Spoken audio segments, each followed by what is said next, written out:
ShartimusPrime, ShartimusPrime. Reading comics, toys are hella sick, hella whacking it. Taking bad hits, taking bad shit. Subscribe.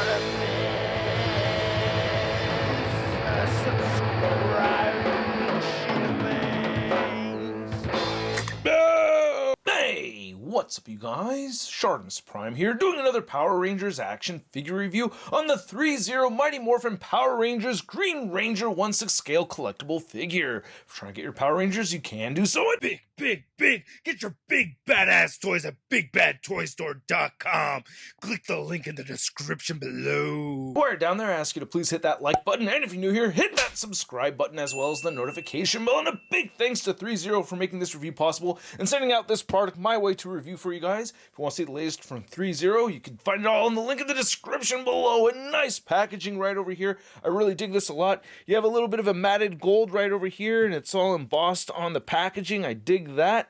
And then you can see on the side it says Green Ranger, nice and shiny. You get a little foil sticker right there, ThreeZero down there. And then on the back you can see a few images of the Green Ranger. And then on this side right here it says Green Ranger again. And then on the top, well, it's kind of upside down, and you can see it says Green Ranger. Not much more at the bottom. And then you have this Velcro holding things together. Well, kind of falling apart a little bit right there with the Velcro, but you can see a nice product shot.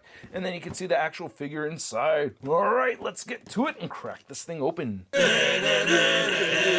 And here's the Green Ranger out of the packaging. Not looking too bad so far. We get quite a bit of accessories, so let's get a closer look at those. Then we'll take a closer look at the Green Ranger. So we do not get an interchangeable Tommy head with this figure, but we get 3 sets of interchangeable hands, and then we get these added 3 right hands for the Green Ranger, as well as the Sword of Darkness and the Dragon Dagger, which I gotta say looks very impressive. I like the tassel right over here. That is really nice, real fabric right there, or strings.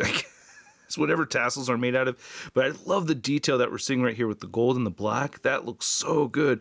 Nice metallic red right there, and then nice vibrant silver as well. So this is very cool looking. Very happy with this, as well as the Dragon Dagger. Holy crap, that looks great, man. Oh geez, I just want to shine more light on it. It just looks so good. I love how all these details came out. Again, we get some nice texturing right over here on the green portion, and then all the little gold paint applications just look fantastic. Very impressed by this. He does have his holster on the right side. I tend to have him just store it by going like this. Like, I tried to get this strap around closer to the handle, but you know what? I feel like I'm going to break something, so it stays securely just like that. I'm fine with it. Then you can see that we get a set of fisted hands, weapon holding hands, regular relaxed hands, and then for the extra right hands, you can see, I feel like this is the flute playing hand right here, or Dragon Dagger playing hand, and this is more of his posing hands, or you get an actual left hand right over here, not a right hand. Now, unfortunately, these pegs right here pop out of the wrist a lot easier than I like, so when you port the hands on, I try not to port them on all the way. I just will put them in there kind of loose like that, and then cover stuff up over here, or try to do something so that I'm not jamming everything in there, because yeah, most of the time when I try to port them off, it comes out like that, and then I have to use my teeth, and it's tricky to pop this off of the hand, so that's frustrating. So I personally think ThreeZero nailed this helmet sculpt. Again, I wish we had a Tommy head sculpt to go with it, but still, this helmet looks fantastic. I think they did a great job. I really love the paint applications we're seeing right here with the vibrant silver. And then you can see the silver over the white on the side right there with the teeth and everything. Nice clean black lines applied. Nice metallic red right over there. I'm really pleased with this, and you can see how shiny it is and everything, so that's really dope. I really like that a lot. Came out looking very, very clean. And then here's looking at his armor, looking nice with this vibrant gold. Really dig it a lot.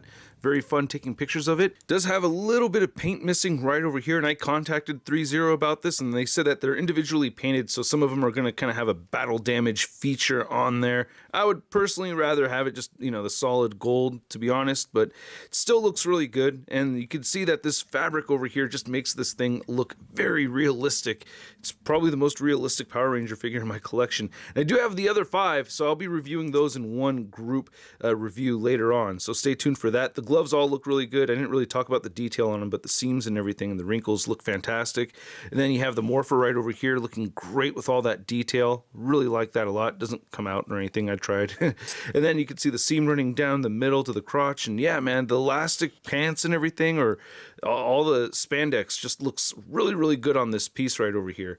You can see the dragon dagger. I feel like the Sword of Darkness may have been able to slip through the back of this, but I didn't want to try that or ruin anything. So yeah, there's no directions as far as you know, using the figure or applying the accessories or anything like that. You know, you just get a little warranty card, and you get directions for assembling the power blaster, because this does get sold in a 6-pack, but I got 6 individual shipped figures, so they all came at once, but it wasn't the 6-pack. But anyway, you can see some nice detailed seams right over here on the boots. I like the gold trim right over there, and then you can see the bottom of the feet. Now, I did have some fun with the articulation. You can move the head up very far, and you can move it downward this far as well. You can turn it side to side, and you have great head pivoting. Shoulders move outward all the way about 90 degrees. You can move them all the way in. There is a butterfly joint right in there too. Then you have a bicep swivel. There are double jointed elbows right there, and then the wrist turns side to side or up and down or vertically, depending on how you have that hinge configured. You do get a ab crunch that bends forward. Well, I guess I'm bending it more at the waist than the abs. You can feel the padding inside there. It moves back that much, so definitely it moves back more than it does move forward. You get side to side motion right here, and some waist pivoting as well. The hips move outward very far, and you can't get them kicking forward at 90. Moves back a little bit, upper thigh cut, double jointed knees. Then the ankles do turn down, and you just get dumbbell joints right over here for the ankles. I wish they had more of a forward facing pin for the ankle joint, but you can turn it side to side. It will move down just a little bit, and it will move up. This cuff right here really blocks things, so I do get frustrated at times, and I've had to pose him while he's just kind of leaning on the cuff right there while not actually attached to that dumbbell joint. So you can see you get that much range of movement for the ankle pivot, but as far as moving up and down goes, it's very, very limited. Now, to measure out this Green Ranger, you can see that he is standing at about the 13-inch mark. So I don't have too many size comparisons for you guys, but to compare this Green Ranger next to another ThreeZero figure, we have the Transformers Bumblebee movie Soundwave. Then here's the ThreeZero Green Ranger next to the Hasbro Lightning Collection Green Ranger. Then to compare the Green Ranger next to another 1/6 scale green figure, we have the Vision. And then here's the Green Ranger next to your average 6-inch scale figure. We have the Marvel Legends Big Time Letdown Spider-Man. And I'm taking a little break from the stop motion, but it will return. Stay tuned. So I hope you guys enjoyed this video. If you did, show some love to this channel by hitting that like button. And if you're new here, hit that subscribe button as well as the notification bell. And a big thanks to all these people that support this content via the Tron. If you're interested in the perks, check it out. Link in the description below. And this figure is very cool. I really like it a lot. I had a fun time taking photos of it.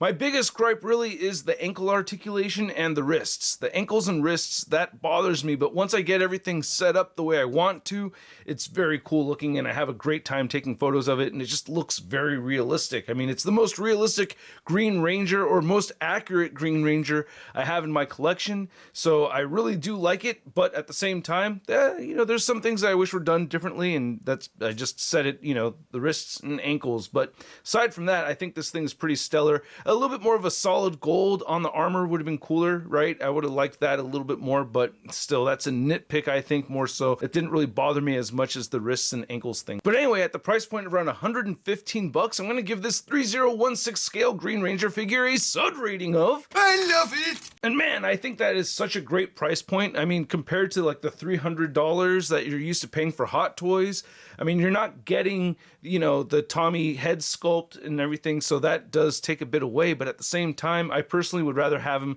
displayed with the helmet on, so it's not a huge loss for me right there. I think it's actually pretty badass the way it is. I want to know what you guys think, so let me know in the comment section below. If you want to see the latest in action figure news, you can find it all over at toynewseye.com, and if you want to stay in touch with me over on social media, you can find me on Instagram, Twitter, Twitch, and TikTok, and the daily posts over on the Kickstarter campaign for Street Humans, and I will catch you guys later. Peace!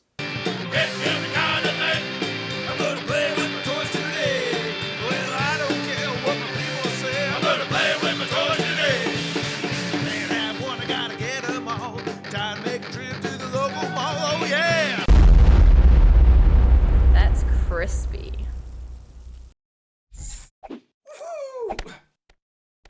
Hey, new ShartimusPrime videos. Hey, you should click one. Yeah, click on one of them. Or subscribe if you haven't.